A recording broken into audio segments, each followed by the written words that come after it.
응.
Good morning and a warm welcome to one and all. We continue with our food hygiene and food safety series. Our topic for today is cleaning and sanitization, maintenance of establishment, which shall be taken by our key speaker, Professor Sunil Paliwal. It shall be followed by panel discussion with Ms. Sana Kazi, followed by question and answer sessions.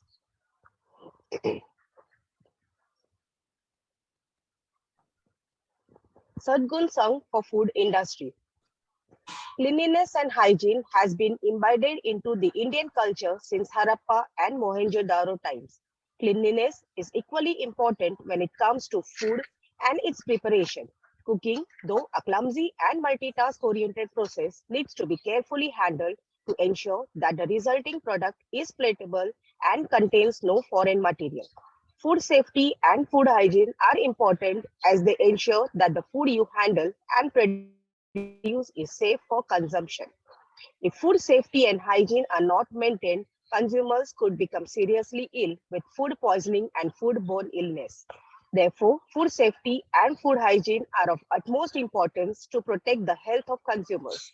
In business, food safety and hygiene are of utmost importance as it helps to guard the health of consumers from foodborne illness and food poisoning.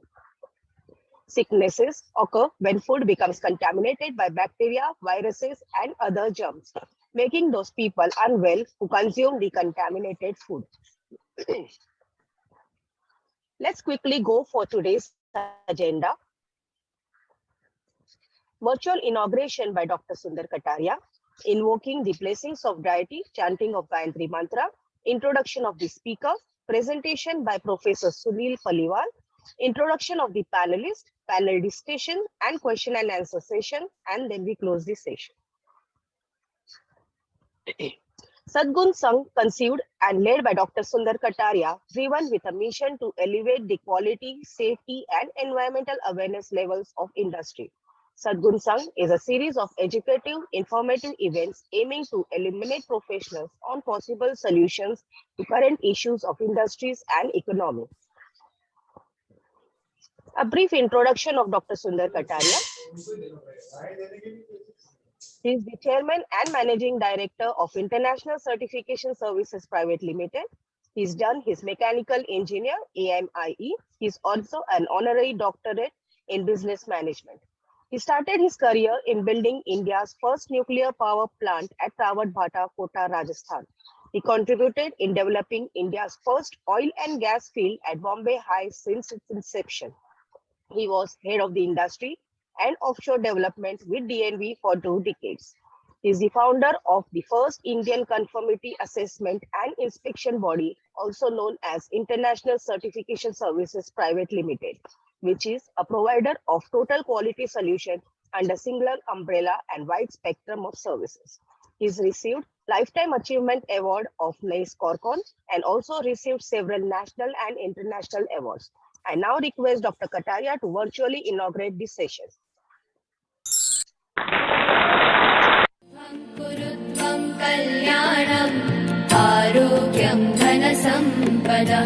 शुभं कुरु त्वं कल्याणम् आरोग्यं धनसम्पदः शत्रुबुद्धिविनाशाय दीपज्योतिर्नमोऽस्तुते दीपज्योतिर्नमोऽस्तुते शुभं कुरु त्वं कल्याणम् आरोग्यं धनसम्पदः शुभं कुरु त्वं कल्याणम् आरोग्यं धनसम्पदः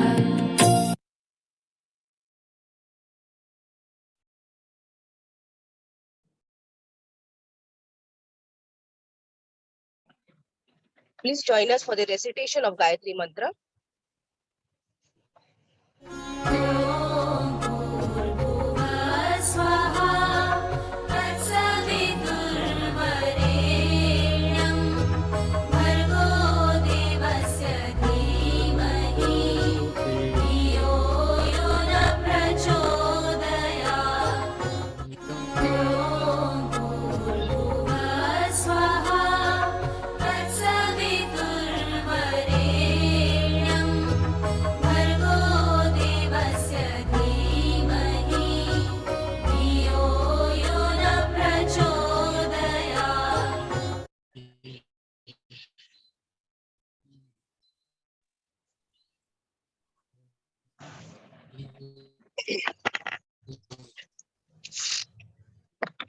A brief introduction of Professor Sunil Paliwal.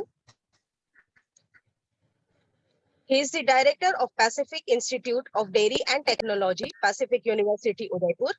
He has completed his BE in Agriculture Engineering from MLS University, Udaipur. He's also done his MTech in Dairy and Food Tech Engineering from IIT Kharagpur and MBA from IGNOU, New Delhi. He has more than 25 years of experience with reputed Indian and multinational food industries like Flourish Pure Food, Harvest Gold, Murliwala Agrotech, Coca-Cola, Britannia, Hindustan Liver, Amul Dairy, Parle Biscuits. He has more than 5 years of academic experience of teaching dairy and food engineering courses. Please put your hands to welcome Professor Sunil Paliwal. Over to you, sir. Thank you, Mansi. So, am I audible? Yes, sir. Okay, fine. Thank you. So, thank you, ICS, for giving me an opportunity to interact with all.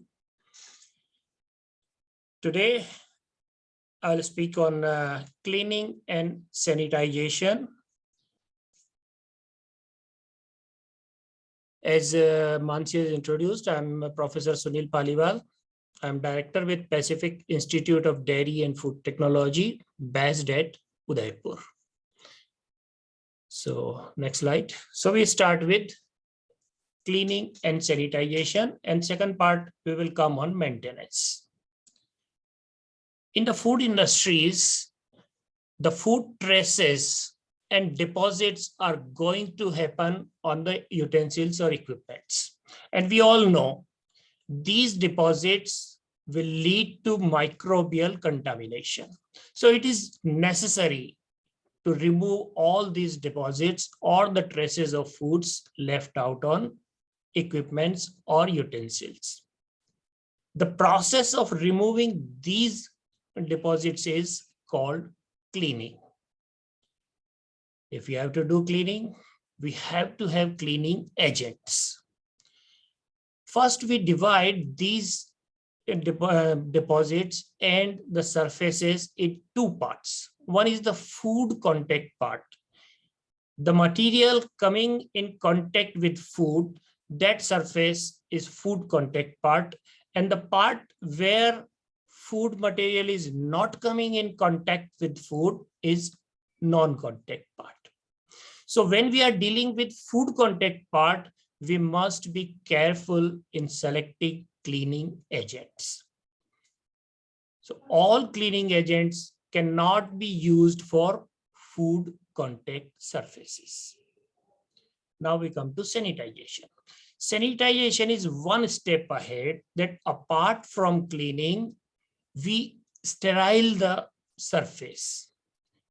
Food contact parts needs to be sterilized, and the parts which are not in contact with food must be sanitized to minimize contamination. When the persons working there, their bodies, their hands are sources of contamination. So personal health and cleanliness also is important in food industries. Next slide.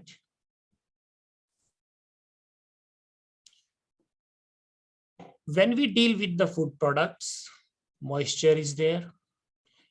Mostly we heat the product or temperature is built up. So moisture and heat are pretty good for microbial contamination or growth of microorganisms.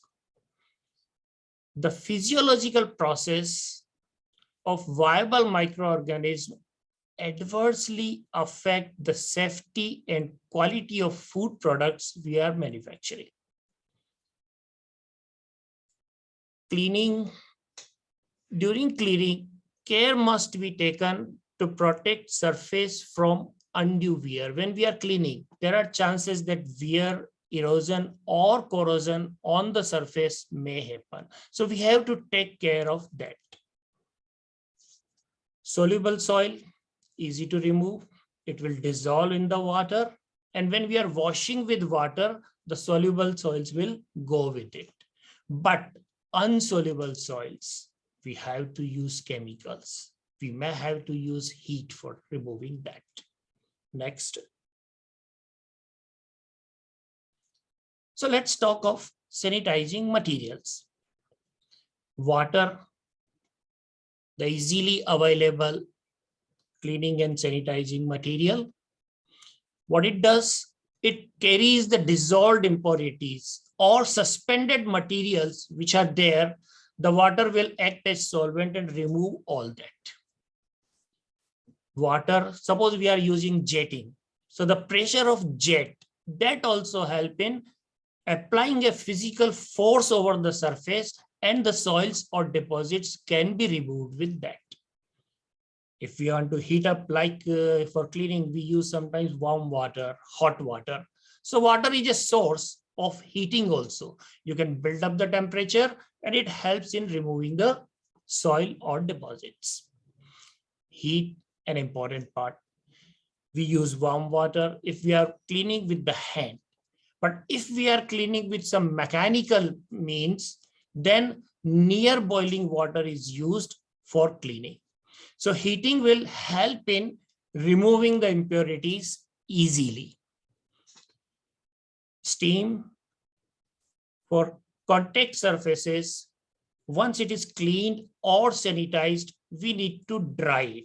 So steam is used for heating the water. Steam is used for building up the temperature, and steam is used for sanitizing and drying the surface of the utensils or equipment. Next slide. Chemicals. We all know if the deposits are hard, easy deposits, water can remove it with rinsing, jetting and all. But if chemicals are little hard, if deposits are little hard, we have to use chemicals. We use soaps at home also. We use soaps for cleaning. So that is chemical.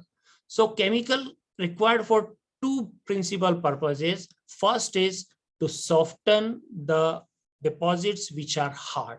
And second is to disperse or dissolve the solids and to destroy microorganism viability. Okay, these chemicals may be detergents, these chemicals may be stimulants. So there are various chemicals used for that. First, we see the detergents. Detergents include soaps, normal soaps. We go for alkaline materials. Sometimes we use acid materials, chelating chemicals, emulsifiers, abrasives, inhibitors. All these detergents are used for various purposes. Depending on the type of deposit, if it's a hard deposit, copper, tin deposit, or some easily removable deposits, so we have to select detergent according to the deposits. Next slide. Soaps. For washing of clothes, floors, walls, windows, we go for the soap solution. Soap solution generally not used for contact surfaces, because generally soap, when sometimes when we take bath, we must have seen some film is formed. When soap is used, a film may be formed and it may leave undesirable flavor or odor. So soap is less used for contact surfaces. For washing of hands, mild soap are good. For removing the deposit on contact surfaces, alkali is mostly used. And in the alkali, most common is the sodium hydroxide or caustic soda or sodium bicarbonate when some mild action is required. There is a list of very many alkaline agents, and alkaline agents mostly in food industry, we use them for cleaning the contact surfaces. Next slide. If the deposit is hard, then it's difficult to remove with the alkaline. Hard deposits like hardness of water, calcium, magnesium, these deposits are formed. Then we have to go for the acids. Acids should not go beyond 0.1% of concentration, or we can go slightly more than that, but not much. Commonly used acids are phosphoric acid and nitric acids. Next is the surface active agents. Surface active agents, when deposits are formed, this soap solution or caustic or acid, whatever we are using, it should be able to penetrate into the soil, penetrate into the surface, and reach up to the surface of the utensils. So for penetrating that inside the soil deposits, surface active agents are used. This reduces the surface tension of the soil and allows the detergents to go inside the soil and up to the surface of the equipment so that cleaning can be achieved. Next. Next slide, please. Chelating agents. Sometimes like iron, copper, or these deposits are very difficult to remove. And to remove them, we use chelating agents. Chelating agents like ethylene, diamine, tetraacetic acid, and its sodium salts are frequently used for removing the metallic iron deposits. Emulsifiers. We know that emulsifiers, it holds the fat. Okay. So when in the solution there is a fat had got a tendency to again get a film over the surface of the utensil. So emulsifiers, what it does, it holds the fat and attaches it with the water. So along with the water, emulsifiers helps in removing the fat particles and not allow the fat particles to deposit back on the surface. So emulsifiers are used for that. Next slide. Next slide. Okay, abrasives. Abrasives. Hard particles of sand. At home also we must have seen that using the Scotch Brite or using the wire mesh, when particles are hard to remove, then we give the abrasive action, some grinding, abrading, or polishing action to remove that. And for that, abrasives are used. These are small sand type particles, and this is mixed with the detergent so that it helps in cleaning the hard deposits. Inhibitors. Inhibitors, like suppose we have to use caustic soda or acid with the aluminium or tin. Stainless steel, there is no problem. But if we are using it with aluminium or tin, sometimes aluminium is used in food industries. So they have a tendency to react with aluminium and pit holes will form in aluminium. So if aluminium or tin is there, then we use inhibitors, which stops the chemical reaction between the detergent and the surface aluminium or tin. In case of aluminium, sodium metasilicate is used, whereas in case of tin, sodium sulfite can be used. Next slide. Now we talk of sterilizing. So in sterilizing, easiest available, steam. Steam is an sterilizing agent. So we can blow steam inside the utensil. It will sterilize. Then we use chemicals also. Chlorine is the most common sterilant.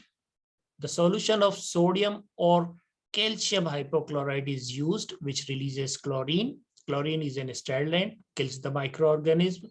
The ppm 50 to 300 ppm is generally available chlorine in this chemicals we use. Equipment, what we can do, either it can be immersed or rinsed, or a spray of chlorine solution is done on the equipment to sterilize it. Hydrogen peroxides and iodophores are also used for sterilizing the equipments. Next slide. Now we talk of cleaning and sanitization equipment. We start with the easiest one, hand, bare hand. We wash the utensil with the help of our hand. So hand is the easily simplest of the tool to used for cleaning or sanitizing. Next advance, we can use some sort of cloth for cleaning. Okay, piece of cloth we can use as a source. But the problem with cloth is it may be a source of microbiological contamination or other. So we use the brushes. If little hard deposit is there, we go for the brushes. Brushes, they apply the physical force to the surface and it can reach to the corners also easily. Next comes scoring pads. Scoring pads are shreds of metal or plastic. So those scoring pads are used for removing the deposits which are little bit hard.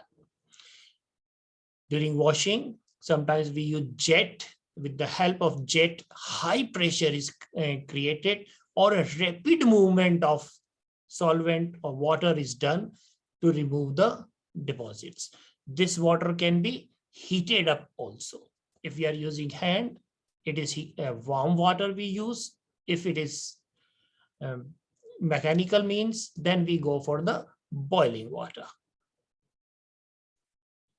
Smaller items of equipments, usually what we do, we take a tank and smaller parts are dipped into the tank and washing solution is kept inside the tank and then we take it out. So tank is another wet or tank, wash tank is another tool for cleaning. Next slide. We have a quick look at the sanitizing procedure. What are the steps to be followed in cleaning and sanitization? First, drain whatever food material is there. It should all be drained and removed from the utensil. Second comes rinse. We use the water. Sometimes warm water is also used for rinsing. So water is allowed and they remove the water. So along with the water, whatever loose traces are there, that all will go with the water. Then comes washing. In the washing, we use detergents, we use warm water, we use high temperature boiling water and wash it to remove all the deposits. Once this is done, again, we have to rinse it with the water. So this water, if there is any traces of detergents is left out, this water will remove those traces of detergents or chemicals. Then finally, then comes the sterilizing. So sterilizing, we use a sterilizing solution to sterilize or sanitize the surface. Next slide. Now, draining. Suppose we are using the solution of chlorine for sterilization, then we drain it and all the solution is taken out from the equipment and finally dry it. We use dry steam. So with the help of a steam, any moisture, anything is there adhering to the surface will be removed. So these are the 7 steps for cleaning and sanitization procedure. Next slide. Now we come to the second part, maintenance of establishment. So maintenance of establishment, first of all, let's understand different types of maintenance. One is the preventive maintenance. Preventive maintenance means we want to prevent our equipment from failure.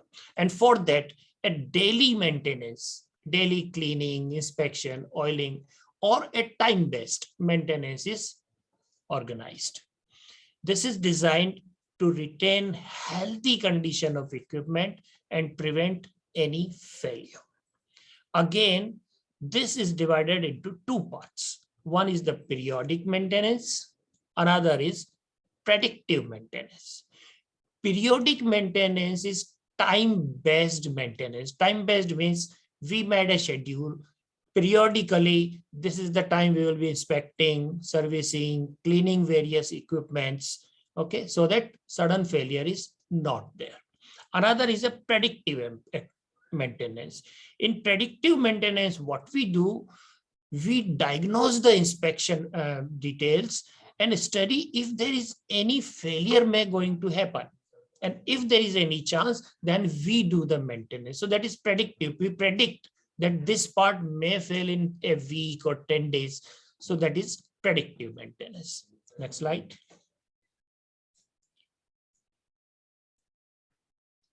Then comes the corrective maintenance.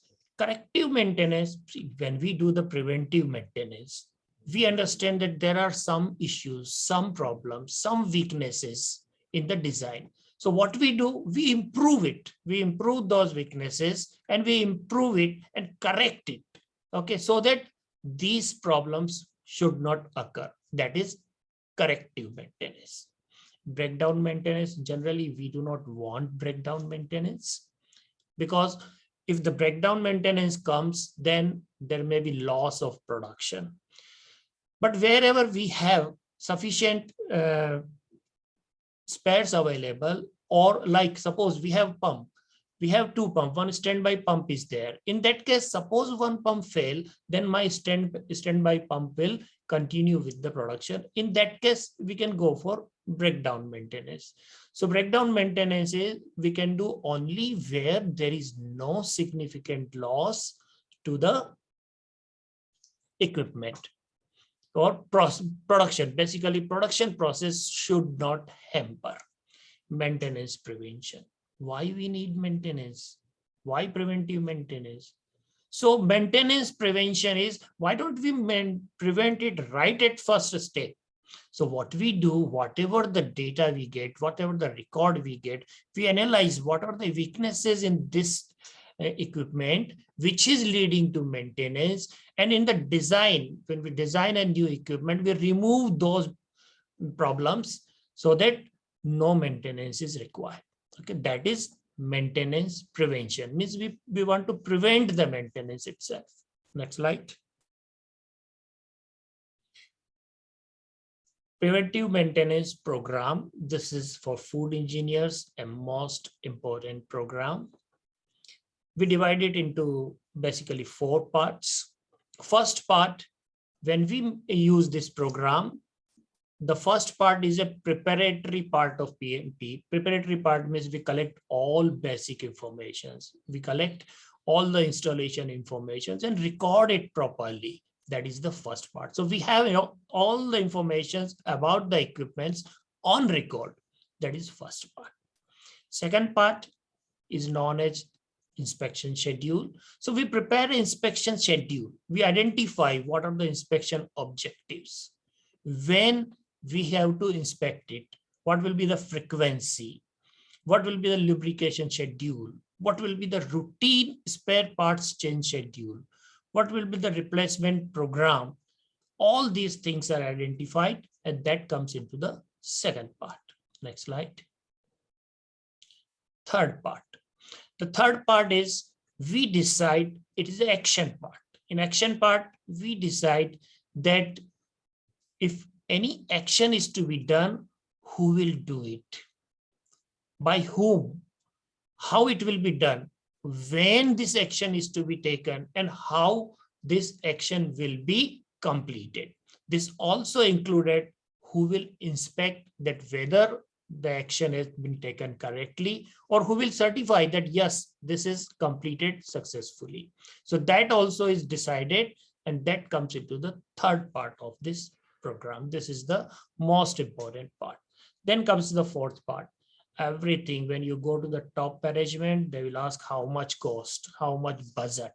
Okay, so the last component is maintenance cost estimate. For PMP, we must have well-equipped workshop facility. Then we keep on training the persons, the staff, skill development of the staff. We should organize training programs so that skill of the staffs is keep upgraded and they can manage the preventive maintenance program effectively and efficiently. Next slide. Why preventive maintenance? Objectives. Why we should go for the preventive maintenance? The objective to be kept in mind is increase the efficiency and improve performance. First objective. Overall productivity, we have to increase the overall productivity. That is the objective for the preventive maintenance. Production schedule to be maintained. There should not be failure. Continuity of production is maintained. Unscheduled downtime should be reduced. Cost of maintenance, repair, and overall processing cost to be reduced. utility uses,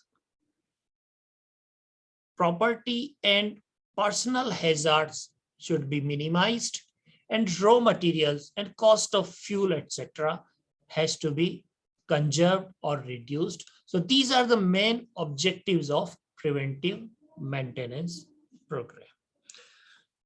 So that's it. I have from next slide. I have from me.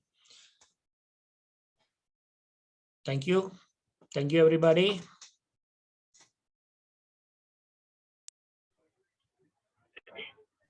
Much like charity begins at home, sanitation and hygiene starts with you and me. Thank you, sir, for your presentation and enlightening us on the right way to cleaning and sanitation. We move ahead with our panel discussion. Vivek, can we have the slide, please?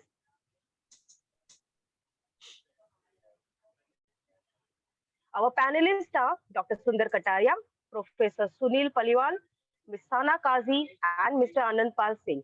Please put in your questions in the chat box, which shall be taken up during this session. A brief introduction of Ms. Sana Kazi. She is Joint Managing Director and CXO in Sasha Integrated Services Private Limited. She has completed her master's in business administration. Her expertise is in training and development, client enterprise management, branding and positioning, strategic planning and implementation plan with monitoring measures, excellent team building skills, and HR management. Please put your hands for Ms. Sana Kazi. A brief introduction of Mr. Anand Pal Singh. He is the Regional Manager of North for International Certification Services Private Limited. He is B Mechanical. He is a qualified engineer in helicopters, airframe, and engines for repair and second line maintenance of allowed air and their associated equipment. He is a qualified engineer for hydraulic trolley ground power unit DG set. He's done his elementary courses in casualty, firefighting, crash, and civil defense from Civil Defense Staff College, Mumbai. He's a lead auditor for ISO 9001, 14000, 45001, 50001, 13485, SA 8000, and 27001. Please put your hands for Mr. Anand Pal Singh. Over to you, sir, for panel discussion. Good morning, Mansiji, and good morning, everyone. And good morning, sir. We welcome you all for the 60th virtual webinar being conducted for the purpose of sharing knowledge. And the topic which is taken, it is cleaning and sanitization. Every people have the right to expect the food they eat to safe and suitable. For consumption of foodborne illness and foodborne injury are the best unpleasant. At worst, they can be fatal, but there are also other consequences. The Codex General Principle of Food Hygiene recommends a HACCP-based approach where possible to enhance food safety as described in HACCP module, that is the 6th module which we are covering today. Professor Sunil Paliwal has explained the importance of cleaning and sanitization, that how important is cleaning and sanitization, especially in food establishments. He has also given few tips to maintain cleanliness and sanitization in their work area, about the competence of the people. And also he has related the FSMS and HACCP, how important is cleaning there in every process, including the maintenance. With us today, Ms. Sana, who shall be also guiding. I'll request Sana to just put her video on so that we can also see her. Are you there, ma'am? No. Good morning, sir. Kataria sir is very particular in maintaining the quality standards in every sector, and he has paid much attention while auditing into the food safety. I'll request Sundar Kataria to share his view about the topic today, cleaning and sanitization, which is a very key issue nowadays. Thank you, thank you, thank you very much, Anandji. It's very nice to see Paliwal Saab. Professor Sunil Paliwal has given really bird eye view of the cleaning, sanitation, and maintenance, which are the most important activities as I consider in the food safety. Last time also we had transportation, talking about the transportation of food, how the food has to be transported from where it is manufactured, when it is grown, and to the consumer. So it was very well detailed. It was also covered in that one.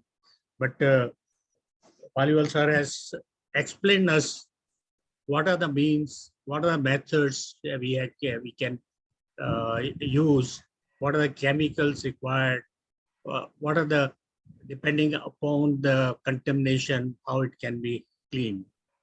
Like the soil is there, oil is there, or there are some rust is there, because we are using equipments which also gets rusted. And then he touched upon very important subject of maintenance, because maintenance is very, very important. He also put very much emphasis on PMP, because it's very, we lose lot of time, efforts when breakdown is there.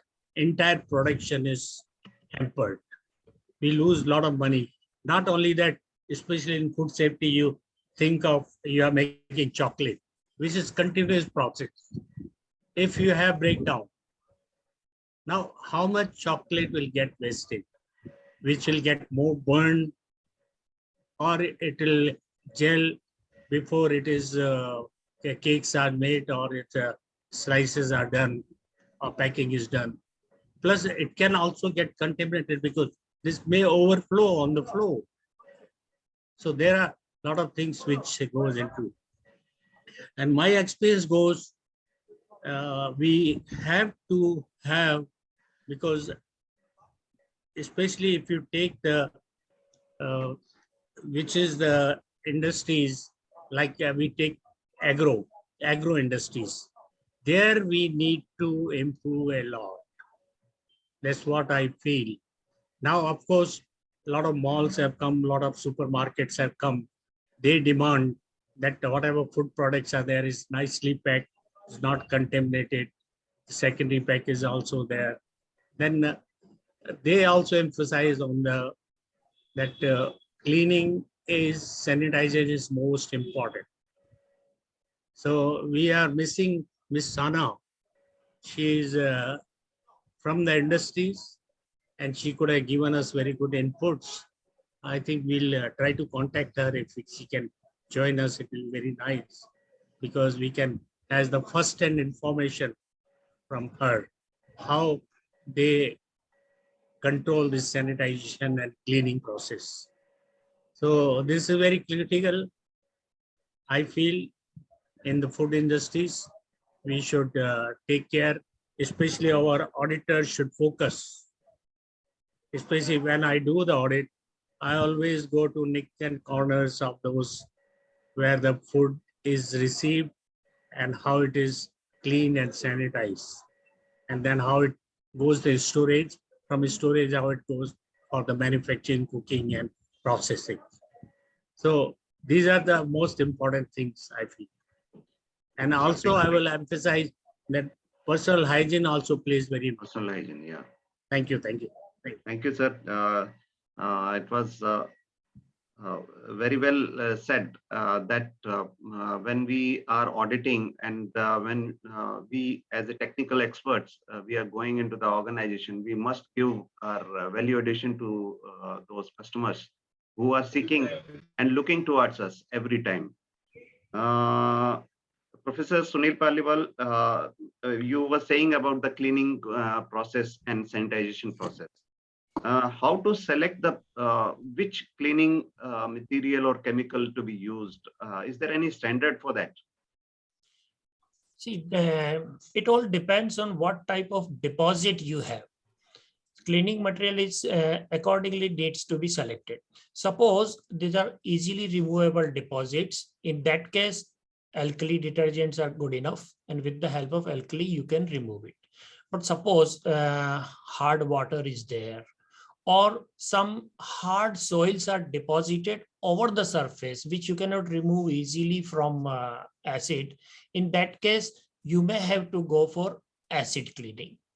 And the most important part is after each wash, suppose you are going for first water, then you are going for caustic, remove all the materials like fat and other things that will dissolve in caustic and it will go out. But hard deposits of calcium or magnesium or like hard water impurities or that sort of thing cannot be removed.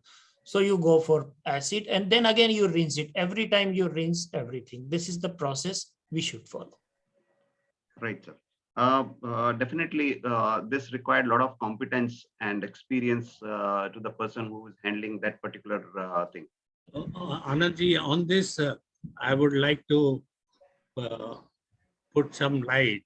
Sir, See, whatever, especially when we are using the chemicals, alkalic, acidic, or any chemicals we are using for sanitation and cleaning, we had to make sure, especially when they are doing maintenance, they may be using some chemical to remove rust or grease or oil and all. Like this, Paliwal sir also told about the area where there is a hard water. There is a lot of deposit of carbonates are there. How you clean those things?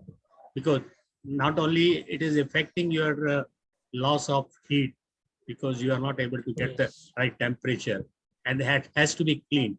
Now, when you are cleaning using the acid, now you have to ensure that you clean, wash it properly, and don't make sure that all the acid, there is no residue of acid is left out, alkalic left out, or chemical left out. Another thing you told about what chemical to use is a very good question. In India, we have to yet to come up with our FDA. Like this UAE and Gulf countries, my experience is there, they specify what chemical use.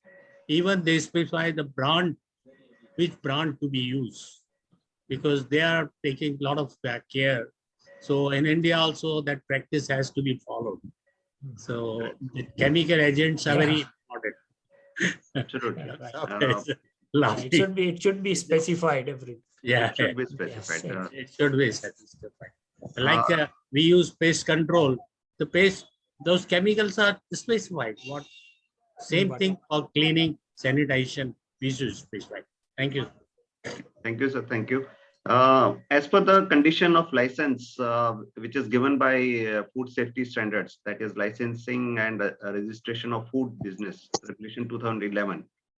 Every food business operator applying for license must have documented FSMS plan and comply with Schedule 4 of this regulation. And also HACCP. Good morning, ma'am. Welcome.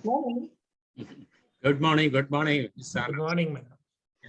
So when the license is being applied and being given by food safety standards and HACCP Codex guideline in all module 10, very important information is given. But when we go down line, the people are not aware of these standards at all. What is your view? Sana ma'am, you can, I'll just repeat, I need your input in that. That HACCP Codex guideline have 10 modules and which is very well explained.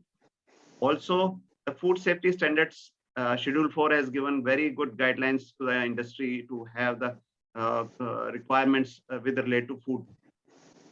But when we go down the line, the person who is the operator, he is not aware of this standard at all. What is your view on this? So, as you rightly said, we have a lot of definitions and levels that are defined that need to be managed in terms of hygiene, in terms of operating processes. But I think primarily one problem that most businesses face is that this is not being transpired down to the people on the job, and that primarily is because of not consistent training programs. There's nobody who's actually mapping the efficiency or the output and giving the process sufficient weightage so that they're able to ensure that we are at least meeting basic guidelines. And I think that primarily has to come from a management call, a brand decision that no, these are basics of my business. For example, any businessman would want to say that when I start a business, I want to make profits. So this should be one of the top three priorities, that the base process should be ingrained into the down level people, and I should have my supervisors, my managers all focused that hygiene is given that importance. I think we lack that somewhere, in India. And at times it even is scary to see food chains like even McDonald's or KFC, not follow such protocols. Correct. It's not about just putting them in the uniform. It is about how they are following your operating process, just as much as focus they give to train them for getting the food ready. They need to also ensure that they are trained sufficiently for the various checkpoints that they need to manage across the various levels of food processing that is happening. Correct. Professor Soniwal, Yes. Paliwalji, Yes, sir. can you tell us, give some inputs? How are auditors who are there or the technical experts can make the management aware of that these operators these operators are or supervisors are not aware of these standards? You will not going to get the good results. How Absolutely. these auditors can be a part of that? So I Uh, think, sorry, can I just, Yeah, please, please. So basically, I think, the help that we would, businesses would be able to encash on is when the auditors are able to, also highlight and pinpoint the business risk for them. See, because ultimately, in some way or the other, the business is at a risk when these levels are not, these hygiene levels of protocols are not followed. And I think as an auditing process, we should be able to, capture facts that would enlighten and be able to discuss on the table. Because a lot many times as a promoter, you're only looking at how do I market my business? How do I increase sales? The last thing that you're looking at is a client satisfaction or any kind of a business continuity risk. And I think as an auditor, we should, if we are able to highlight specifically, an element on business continuity risk, I think that would be a value add to the business as well as a game changer for the way the promoter also accepts this and makes a change in how they run their business. Here, Yeah, I think Sana Yeah, has sure. rightly said the same thing. See, it has first thing, it has to be related with the business and how it mingles with that. Importance is when the auditor goes, the best thing is see any market complaints or anything which is coming out. They must be recording it and relate those market complaints, that how these market complaints have affected their business. So that will straightway go in their mind, yes, these market, and why these market complaints have come, because my basic operator is not aware. So we have to plan a training program and a skill development program so that he is aware and those market complaints does not come to me. Correct. So I think there And we it's have to relate. important to also give them the understanding of continuous training programs, because in this nature of business and at that caliber, the attrition is very high. So it's not about doing a training program once every month and tick mark the box, but to ensure that everybody undergoes a basic induction program which includes these points specifically. Yes, it's continuously, it should go. Sanaji, I think your point is very good about the business risk. It's the most important.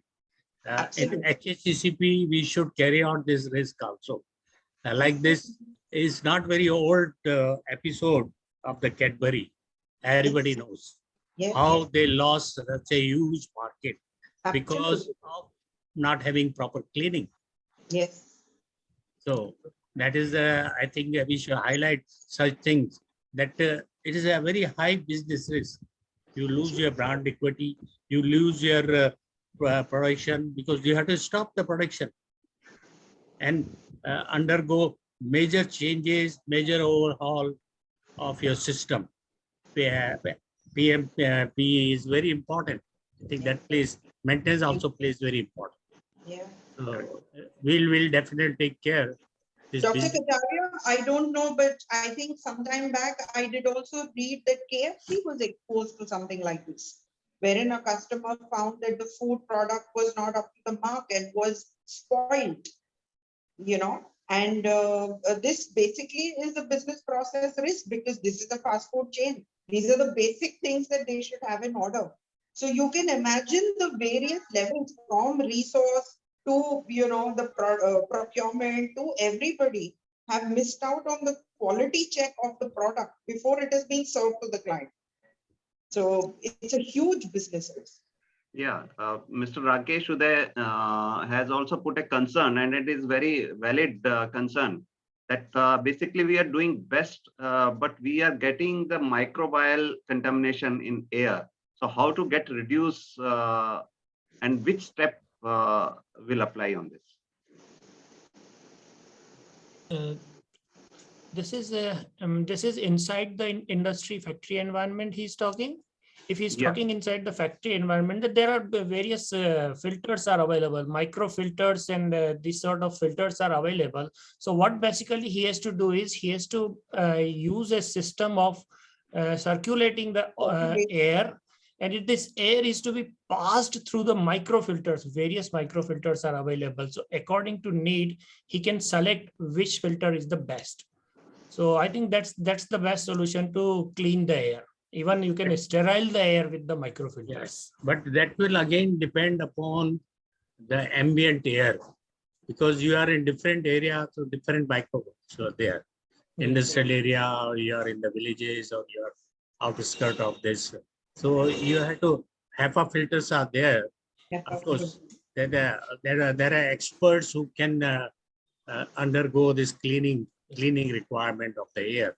So, and it's very costly affairs when in food industry, a huge area you are talking about having the clean air is going to be very, very costly affair.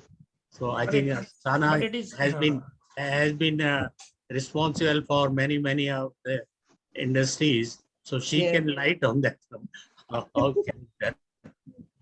No, but that's a fact. I think it's more industry specific. It is more, you know, it's more subject to the production that you're doing. It's also subject to the infrastructure that is there. Now technology is available with, like you rightly said, the HEPA filters, or even for that matter, even your cleaning mechanisms. But, you know, at the end of the day, it's very subject to the nature of business, the production, you know, the duration. So all of those, you know, are very critical when you have to give a solution pertaining to this. There are many things which are hidden. The one of the I can recall is the drains. The drains often get ignored because of they are not highly visible, and sometimes in our audit reports, sometimes in visits, this is not at all discussed, and the manufacturer also doesn't pay attention on this. So what you say about that? How and in which clause or requirements we have to cover all those checks? So I think, you know, so for every food facility, as much as we say that food production is important, I would look at it that as a business owner, along with food production, maintenance of their facility is also priority.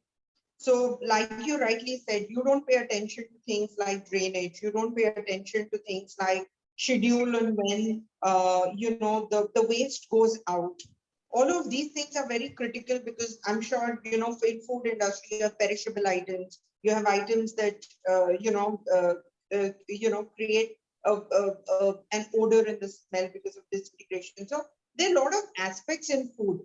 I think in food, the most critical and the game changer is if the promoter or the owner of the business is also focused and inclined to maintaining hygiene within the premises. So that comes with hygiene in production, that comes in hygiene of managing the facility. And all of these will only come in with a professional agency or a business partner who actually maintains a regular schedule for all of this. So for example, if it's a food industry, depending on the chain, you suggest a drain cleaning, you suggest pest control, you know, you suggest deep cleaning schedules. You deploy the manpower in such a way that you are addressing the business risk again. You know, it's not a I think she is. Okay, I'll continue on that one if you allow. Yeah, yes, sir. Yeah. As Anandji, you have. ground, which also needs to be clear. Okay, she has come back. Sorry. No problem. You complete, then I have also some few points to add. Yeah, so I think, you know, according to me, it's very important to have a subject matter expert, and it's very important to have a scheduled, process to support the business so that any kind of risk is, mitigated. Yes, Dr. Kajaria. Good. Thank you. As Anandji has told, the drains are neglected. I agree to certain extent, but again depends, as Sana has told, industry to industries. Like if you see dairy industries, now draining is a daily cleaning process. They cannot ignore it, otherwise it will cause a foul smell and it can also contaminate your product. Now, apart from that, I feel our experience goes, there are a lot of areas which are hidden areas which industry does not take focus, like this toilets which are used by workers, change room, closet. If you see the closet, it's so dirty. They don't clean it. They don't, because that is also the was area which also gives the contamination. Now another AC cleaning, very important. Same thing, AHU units are very important. Then you have chimney and many things are there which are there. I think those also has to be brought. Another thing that as a training, I would definitely say in India, we have been having quite a good practices which were being followed by our ancient time, the halwais and the chief cook and all those things. The personal hygiene, as Sana told, is very important. And they will not enter into kitchen or production area unless they have taken the bath.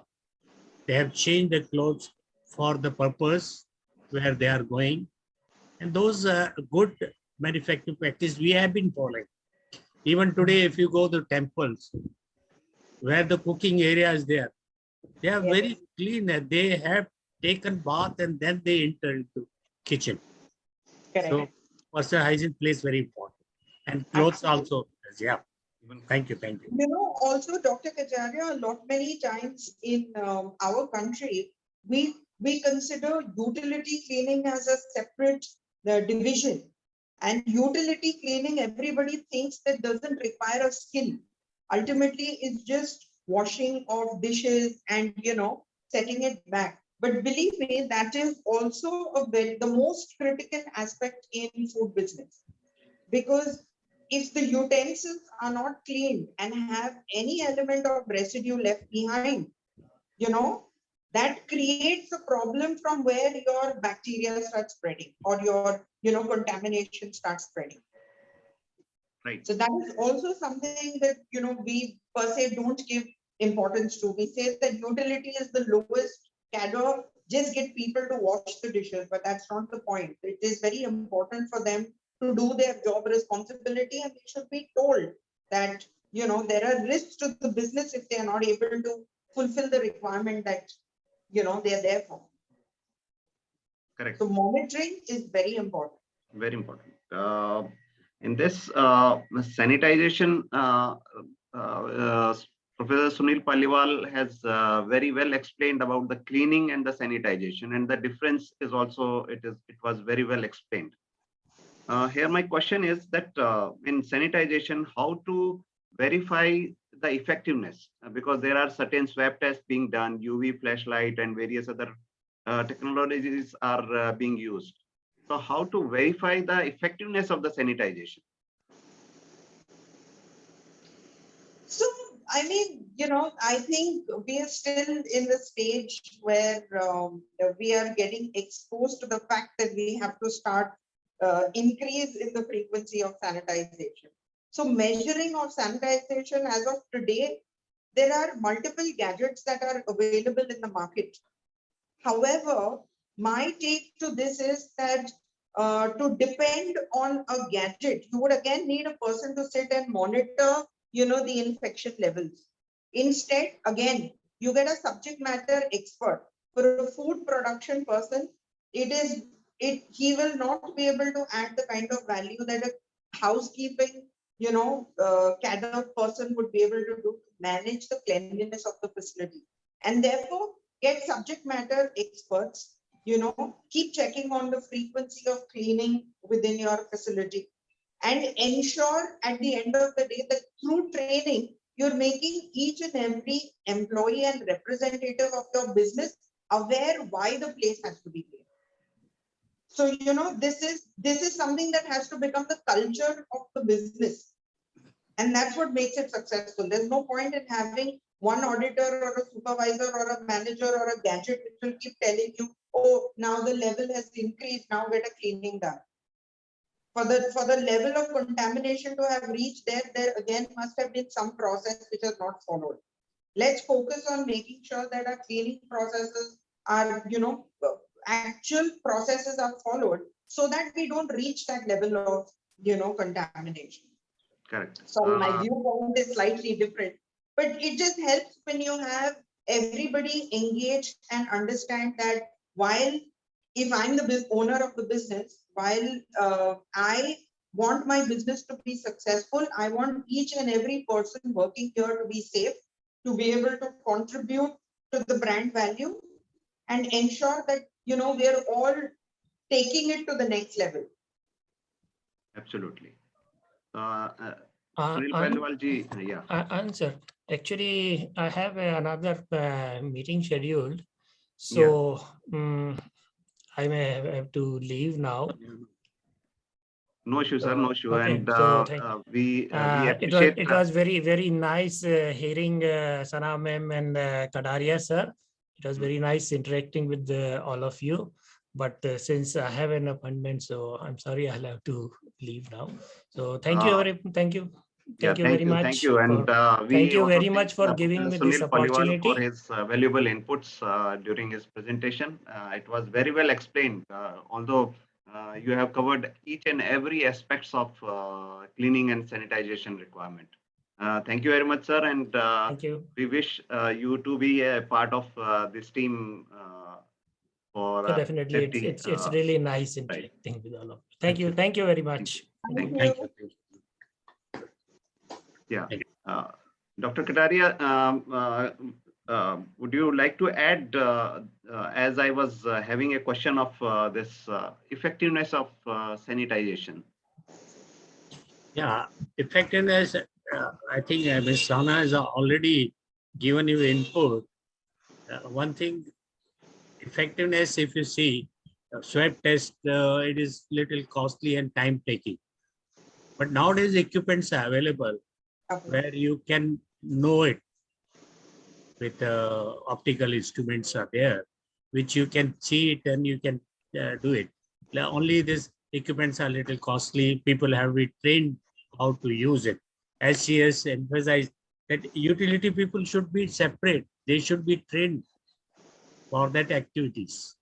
Unless they are trained, they will not be able to use effectiveness. And training has to continue. So we can put a light when we do the inspection and testing. That time we'll bring up those instruments, which are the instruments used for finding out the effectiveness. Correct. Thank Sana ma'am, I heard a word that color code sanitization tool. It is basically being done in many of the industries that what kind of sanitization being done, and these are the color coded, that this process, this color coded breaths or equipments to be used. Can you focus some on this? So I think color coding is the easiest way for us to ensure that all of us develop the auditing skills while we are running our business and moving around in day-to-day activity. I think it just becomes simpler. So again, going back to the fact, how good is your induction program? How well aware and informed are your employees? About every process that has to be followed. So when you're talking about food industry, whether it is production, whether it is cleaning, whether it is packaging, whether it is service, it's while each one of them has to be a subject matter expert, it's very important for them to know the process from start to finish. Now in this, the color coding works wonders because it immediately rings the bell that, oh, this color is not supposed to be in the common area. So if a red color is supposed to be in a washroom, you don't have to be an auditor or a manager to know that, oh, the housekeeping staff is new and he's using a red mop in the lobby, which is supposed to be in the washroom. Correct. Whereas it's not his fault. He was just told mop the lobby. He found the closest mop and he went and he started mopping.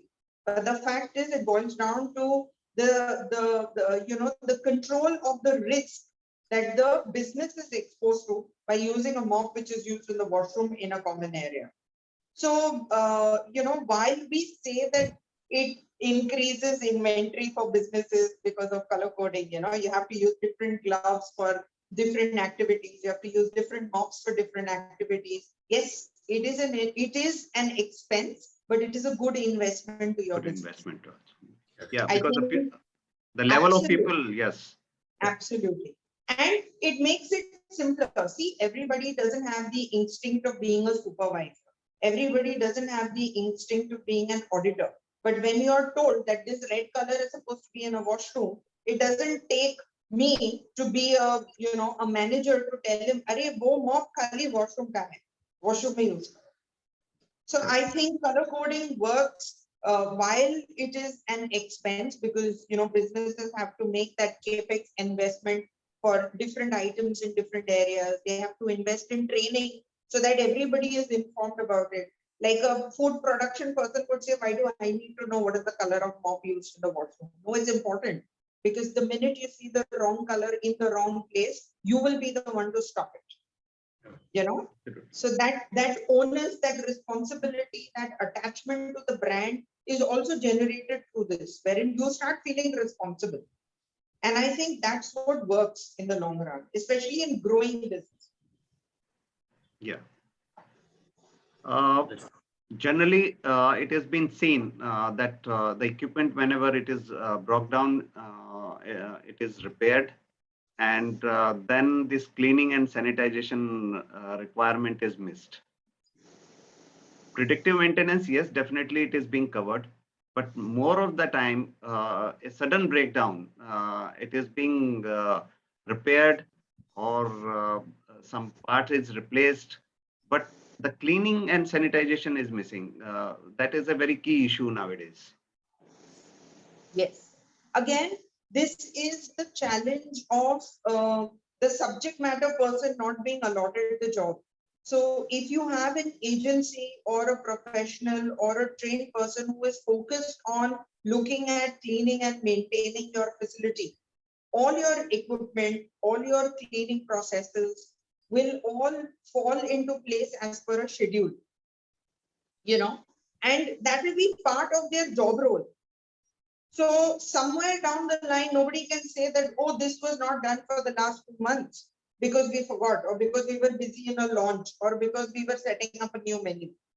Somebody is dedicated whose job it is to make sure that every week these activities are done. And I think these are all, this is where a business, the place where the business will benefit the most is by ensuring that these processes and these schedules are well defined in their SOP. You don't have to do this every day. You have to sit, do a review of your business, fix these schedules, and let it continue. Until and unless you don't have an extension of area, you don't have increase in manpower, that will not have to be reviewed. It's a one-time investment, but it's a good investment which should be done. And I think that's the level of awareness promoters, owners, general managers should have. This should training, these kind of trainings and process upgrade should be taken as the requirements of the business, key essentials of the business. Today it is taken as a secondary requirement, which is unfortunate. Correct. In Yes, this sir. COVID time, the personal hygiene is one of the most important factor in food industry, and they are following also. How further during the process of audits, process of inspections, this can be taken? So I think, this is going to be way of life for the next couple of years. And therefore, I see, this industry booming, the industry of, auditing the food production areas and, this nature of business. But I think a very critical aspect is for auditors to now try and assess a proper 360-degree, setup, such that when they do these audits, it's not only for that moment, but we have a process defined which will work and ensure that contamination or good practices continue to be followed. See, a lot many times when an auditor would go, he would say, during my visit, this is what I found.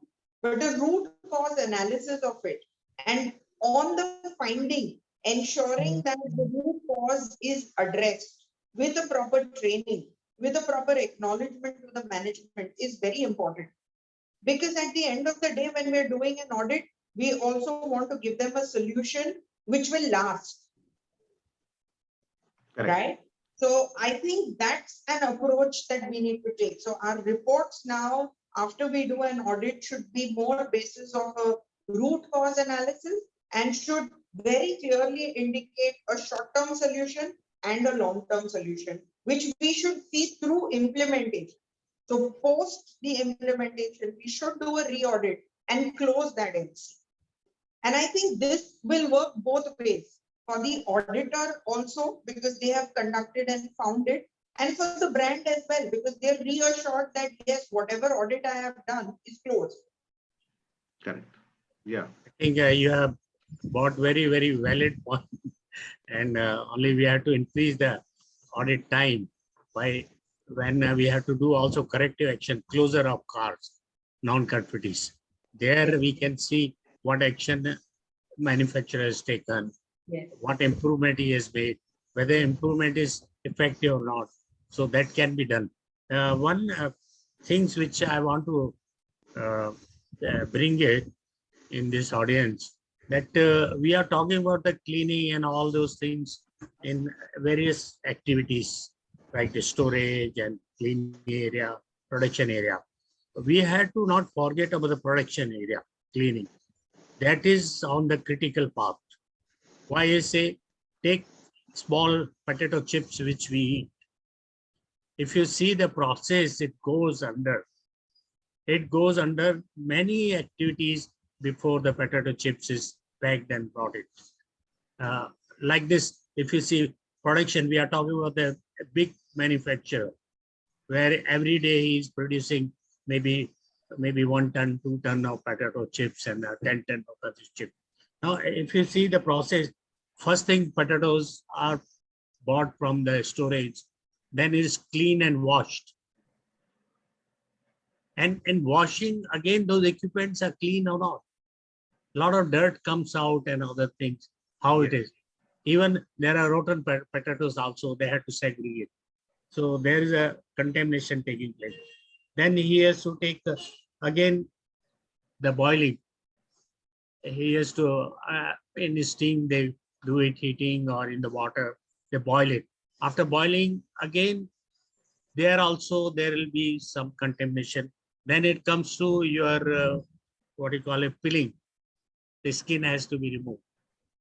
And then again, it has to be washed and again, it has to be fried. Now it is undergoing in the oil, it's undergoing the steam, it's undergoing the water, cleaning, all these things. Then it will be cutting and frying and then packaging. Now, every stage, the processes are there. Now, cleaning is different in every area. So they have to really see how it can be made effective procedures for cleaning, preventive maintenance, all this. Absolutely. Sanitation. Thank you. For this, it was, we were discussing today about the cleaning and sanitization and specifically the maintenance of the establishment. And it was very good input from Sana ma'am, from Professor Sunil Paliwal. I would request Sana ma'am to have a closure remarks on this so that we are falling short of time also. And we wish your view about the complete program. I think, the key takeaways of this is, one is the knowledge sharing. Like you rightly said, the cleaning and sanitization information inputs that were given will benefit everybody. Sometimes you tend to realize that these are very basic, but when you're so busy running the business and performing your job role, you tend to forget about these basics. So this just comes back to you. I think also, with this session, we get a lot of, encouragement. There are a lot of small tweaks that we can make in our business, which don't really have to cost too much. Our focus and our objective to implement that in the business can change and make a big deal. So I think that's what we should take away from here today, is that if each of us need to implement, and it necessarily need not be in your business, it can also be at home, because in today's age and time, we are all exposed to this, which is a high risk. So these few things, if we have to bring in our thought process and in our mindset, I think it will just elevate everybody's lifestyle. It will just change our approach, and it will also, inculcate in us as a daily practice. And that's how it's actually supposed to be. It's just that in India, we don't give this priority. Thank you. Thank you, ma'am.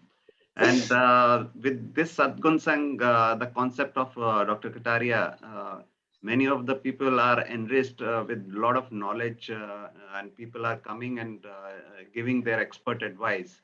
And I have seen, I'm being there with Dr. Kataria from 2 decades, and I have seen he has never kept anything, any information with him. And he Absolutely used to, and with this Sadgun Sang, he has gone beyond the organization, because in Absolutely. the organization, yes, definitely he is always there to guide. Now, I must thank on this platform, Dr. Sundar Kataria, to have this wonderful thought of sharing knowledge and keeping people together to have a good cause. Yes. Thank you, sir. And your closure remarks, sir. There's a music to my ears. Thank you. That puts me more pressure to bring much better. Yes,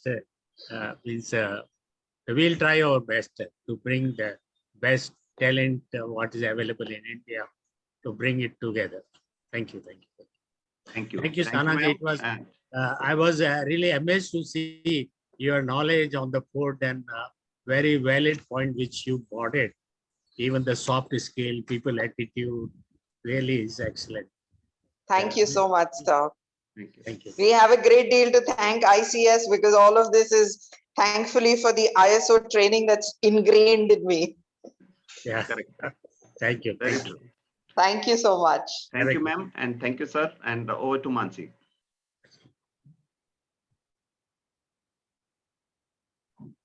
I would like to express my gratitude to all the panelists for their willingness to participate and their flexibility with the time. Thank you for doing justice for today's session. Our next food hygiene and food safety series shall be on personal hygiene, shall be taken up by Ms. Ramajendra Fernandez, Food Safety Auditor, ICS Dubai.